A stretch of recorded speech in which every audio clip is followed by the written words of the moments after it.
Promotional consideration paid for by the following. Are you sure you want to do it? My movie. What is it? I don't know what it's called. What is it called? Kevin? Dylan. You ready? Son of a bitch. You trying to tell me that I can dodge bullets? The wrong side of the river. I'm Michael George. Stop it. Get some help. Tony Moto. The terrorists have the president's daughter in the old bean factory. I can't get drunk today. Too bad you will die. The spirit is despicable.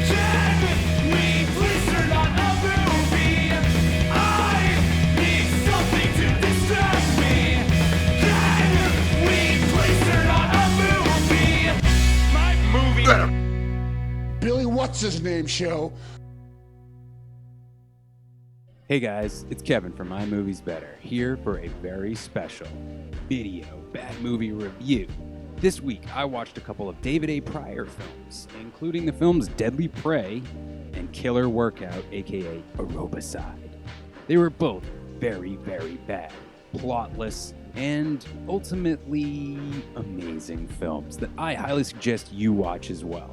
So, first things off, please like, share, subscribe, and you can catch our podcast, which comes out on about a bi-weekly basis on iTunes, Google, Spotify, all over the place. We count down 3 movies, talk about them, break them down, compare, contrast, and ultimately come up with what is the best movie we think. Of course, that's all up to you. So if you have any suggestions for the show, obviously let me know, and we will keep going on strong into the future, yes? Anyway, let's look a little bit deeper into Killer Workout.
Wow. Oh. What a great movie. So, Killer Workout is a strange film, but it's not really that strange. In fact, it's pretty much exactly what you would expect from a movie that is advertised about being about a killer stalking a gym and killing women. That's basically all that happens in the film. A killer stalks a gym and kills a bunch of women and some guys. And then she gets away with it.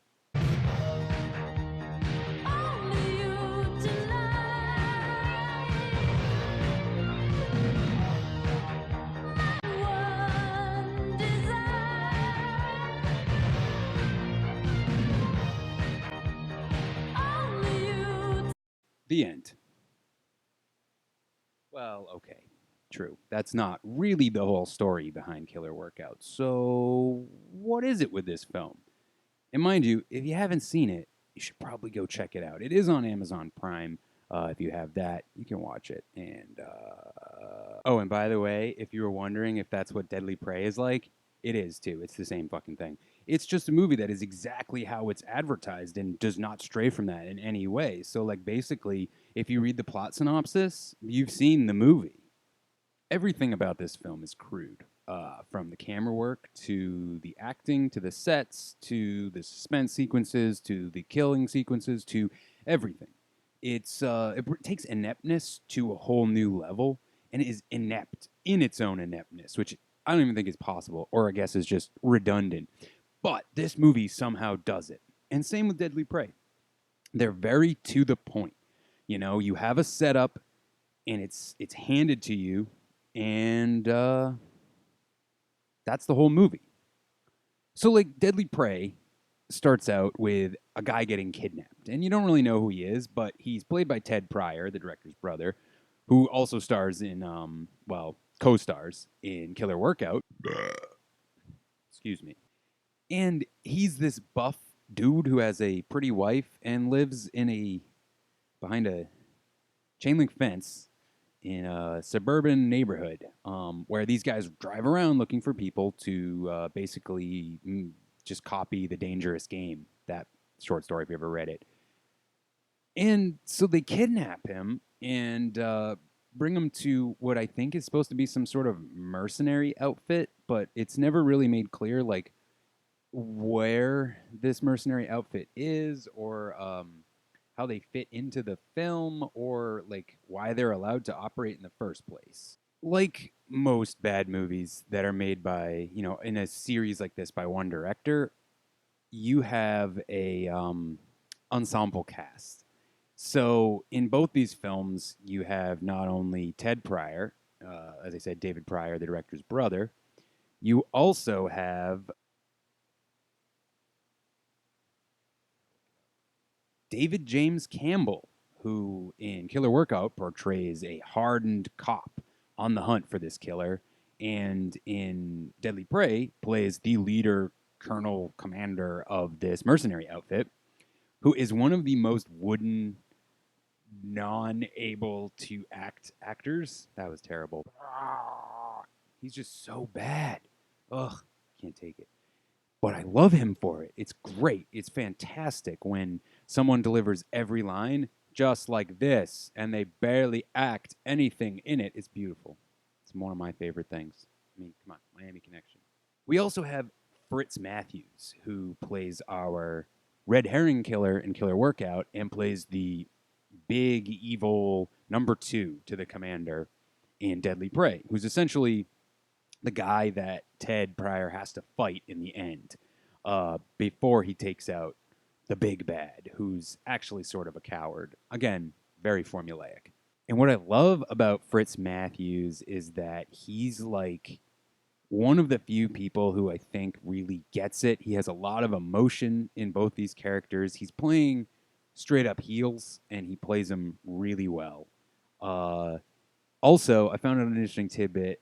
He's the guy who built the tanning salon bed used at the beginning of this film. So also, sort of like Harrison Ford, I guess, he's a carpenter by trade, just like Jesus, too. Huh. So if I was going to describe the plot, I think I already kind of did. You have a series of murders going on, a gym that refuses to close, and a very obvious killer that it seems like nobody just wants to go over to his house and arrest him. Ted Pryor plays a private eye who gets put on the case and is really weird and oversteps his boundaries all the time. In fact, the first time you see him, he's just breaking into the office, looking through files in Rhonda's office. And he's like, oh, well, I work here now. I mean, like, I don't know. I haven't been in a lot of jobs where I just, like, went into somebody's office and was just like, let me just look through your files real quick and just read about all this confidential shit you have.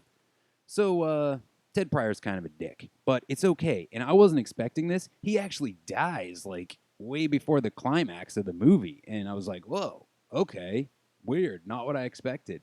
And then, you know, our cop character kind of takes over as the main good guy.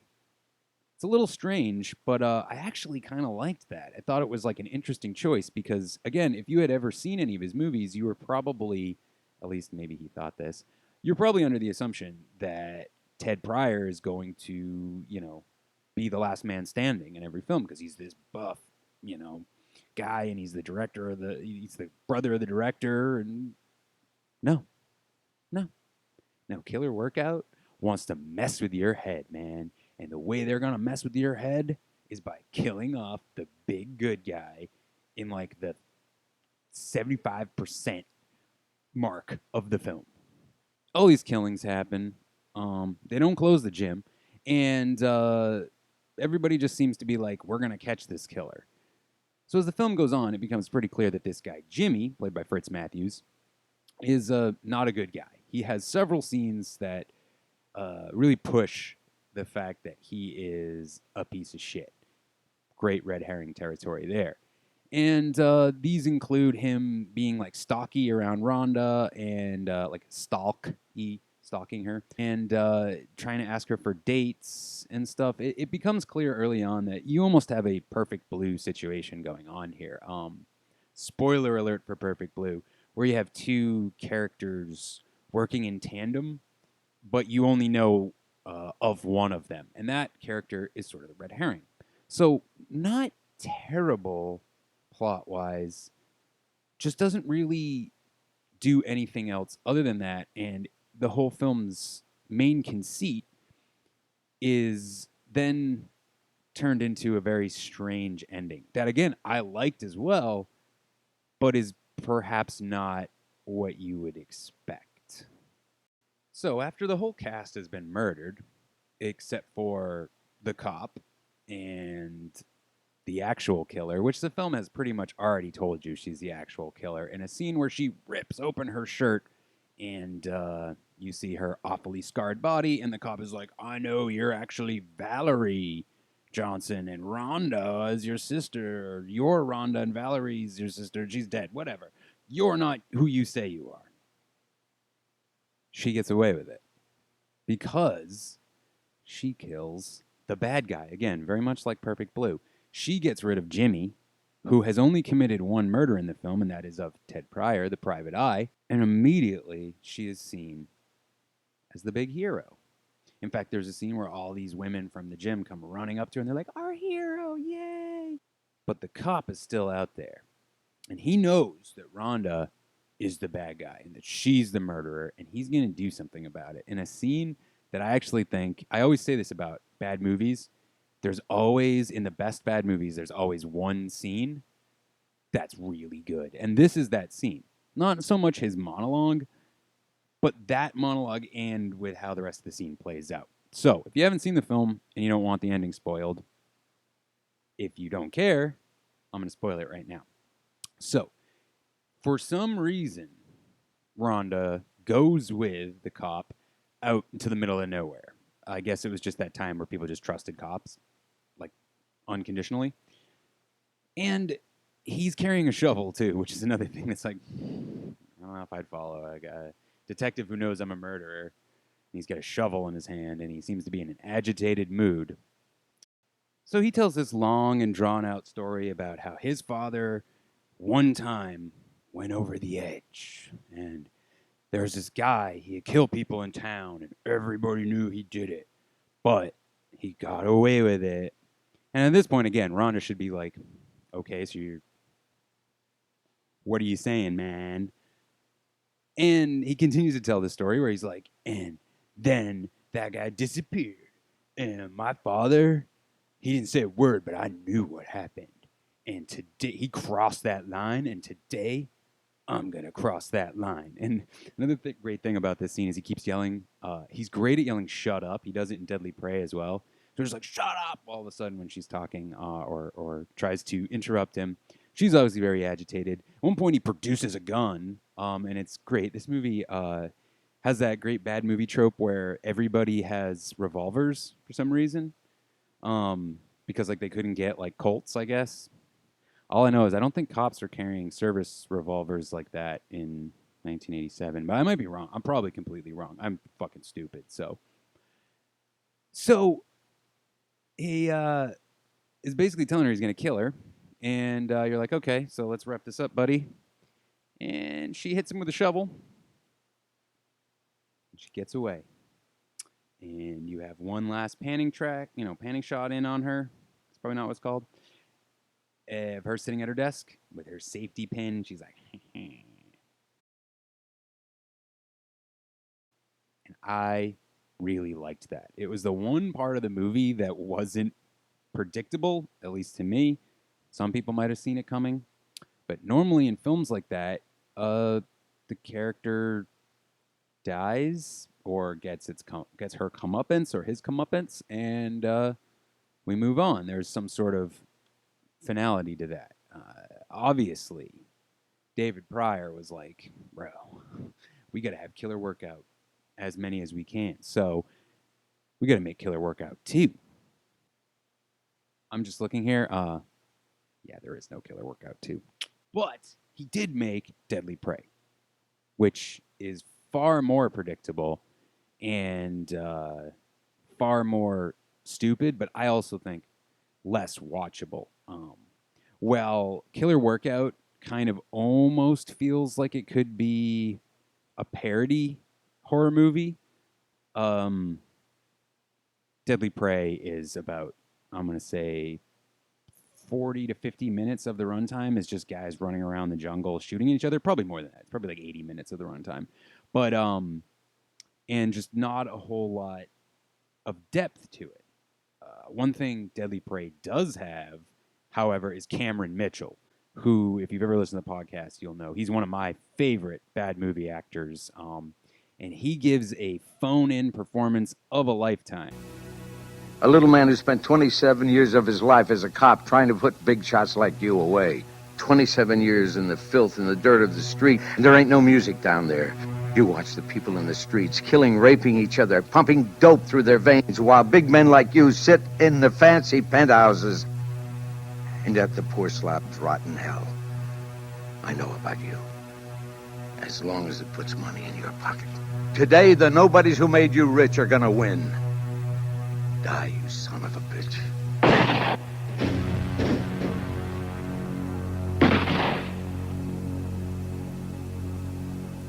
Yeah, just Cameron Mitchell, just not wanting to act. He must have not gotten paid a lot for this role, is my guess, because he just phoned in the whole movie, and I love it. Because here on My Movies Better, we are big fans of shitty movies, because we love all movies. So my wrap-up thoughts on these films, I guess, would be off the top. You should check both of them out, especially if you're into bad movies and bad action, bad horror movies, midnight movies, like I said at the top. You should definitely watch these films. They're not the best movies ever made in the genre, and honestly, there's some, like, I would watch Street Trash over Killer Workout for the same type of dumb horror movie, but I really think, especially if you like slasher movies, man, it's almost a parody, like I said, and you'd really enjoy it. Deadly Prey also has one of my favorite bad movie clips. It's definitely been shared on GIF, so you may have seen it. It's basically a...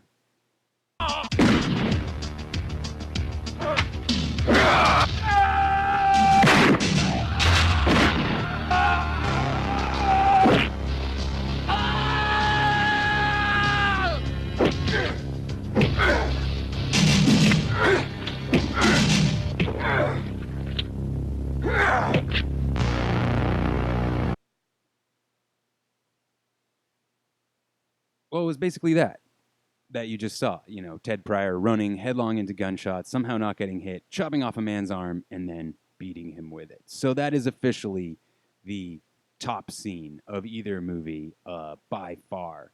And so I don't really have all that much more to say about these films in this format. There's a chance we may be covering them with the Red Brown Club at some point on our Bad Movie Show.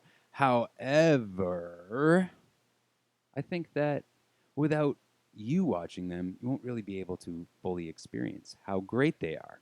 So that about wraps up this week's very first video episode. My official ratings for both these films are, of course, 5 out of 5. Always. For bad movies. But actually, in all honesty, I would say Killer Workout's about a 2 out of 5, and Deadly Prey is about a 3 out of 5. It's a little bit better. And that's on the bad movie scale, not the good movie scale. They're both pretty much solid 0s or 1s or halves when it comes to all the movies. But we're just talking about the best of the worst. They're kind of in the middle there, too. They're not the best of the worst.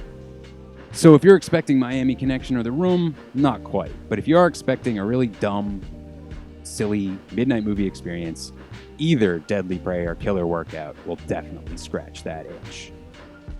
And even if you don't want to watch the movie, you should check out clips of it. And in the case of AEROBICIDE, check out some of the songs. In particular, AEROBICIDE, which is a song with the movie's title in it, which, again, is something I'm a huge fucking fan of. So that's all I got for now.